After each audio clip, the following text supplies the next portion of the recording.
एक को सबसे पहले पढ़ लेते हैं। इसमें दिया गया है, मान लीजिए त्रिभुज ABC समरूप है त्रिभुज DEF और इनके क्षेत्रफल क्रमशः 64 सेंटीमीटर वर्ग और 121 सेंटीमीटर वर्ग हैं। यदि EF बराबर 15.4 सेंटीमीटर वर्ग हो तो BC ज्ञात कीजिए।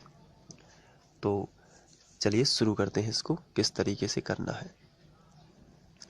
सबसे पहले ये दिया गया है त्रिभुज ABC समरूप है त्रिभुज DEF। तो लिखना है, दिया है त्रिभुज ABC समरूप है त्रिभुज DEF के, DEF। तो समरूप त्रिभुजों के क्षेत्रफलों का अनुपात उनकी संगत भुजाओं के वर्गों के अनुपात के बराबर होता है। ये छोटी सी बात थी, इसलिए मैंने इंट्रो में नहीं बताई। मैंने सोचा कि मैं आप लोगों को यहीं पे बता दूंगा। तो चलिए अब हम लोग जो इनके क्षेत्रफल दिए गए हैं सूत्र लगा देते हैं, जो कि समरूप त्रिभुज हैं, इसलिए हम यहाँ पर लिखेंगे समरूप त्रिभुजों के क्षेत्रफलों का अनुपात उनकी संगत भुजाओं के वर्गों के अनुपात के बराबर होता है। तो यहाँ पर वो वाला फॉर्मूला लग जाएगा, क्षेत्रफल त्रिभुज ABC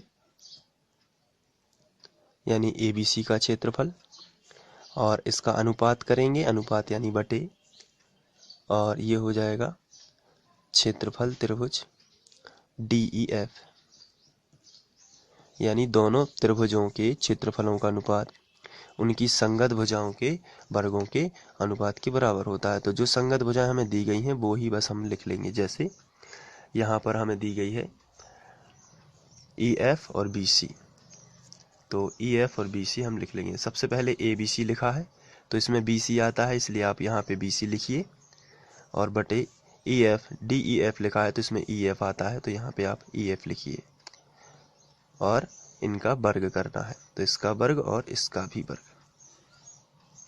तो ये फॉर्मूला आपको इस तरीके से लगा देना है। अब क्षेत्रफल त्रिभुज ABC कितना दिया गया है क्वेश्चन में देख लेते हैं। तो क्षेत्रफल त्रिभुज ABC, तो इनके क्षेत्रफल क्रमशः शब्द लिखा है, इसका मतलब ABC का होगा 64 और DEF का होगा 121, तो दोनों को रख देते हैं।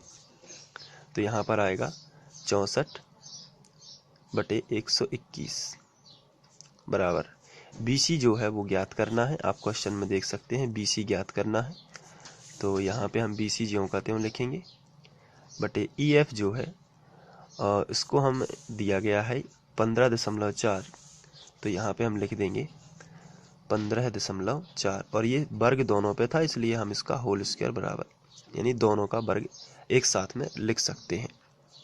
अब ये वर्ग का पक्षांतर इस तरफ होगा तो वर्गमूल में परिवर्तित हो जाएगा, तो ये इस तरीके से वर्ग का पक्षांतर वर्गमूल में परिवर्तित हो जाएगा, और 64 बटे 121 बराबर बचेगा BC बटे 15.4।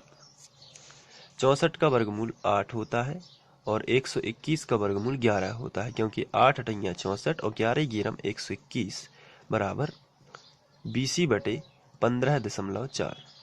इसका गुणा इसमें करना है, इसका गुणा इसमें करना है, तो 11 गुणित BC आ जाएगा। 11 गुणित BC बराबर 15.4 का गुणा जब 8 में करोगे तो 15.4 गुणित 8 आ जाएगा। चलिए अब ये 11 जो है ये गुणा वाली संख्या है, इसका नीचे आएगा तो ये बटे में पहुंच जाएगा, तो BC बराबर आएगा 15.4 गुणित 8 बटे 11। अब इनका गुणा करेंगे और फिर 11 से कैंसिल करेंगे, तो चलिए करते हैं।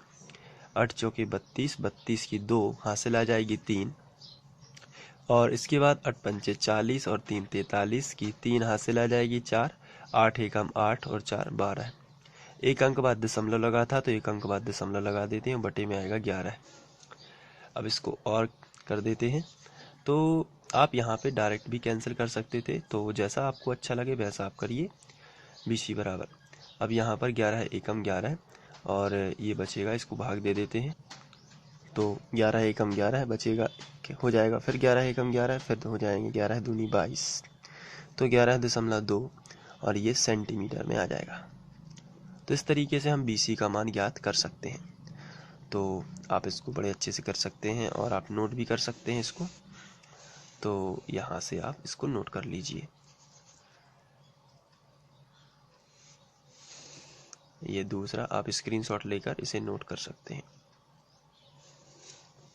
इस तरीके से। Thank you.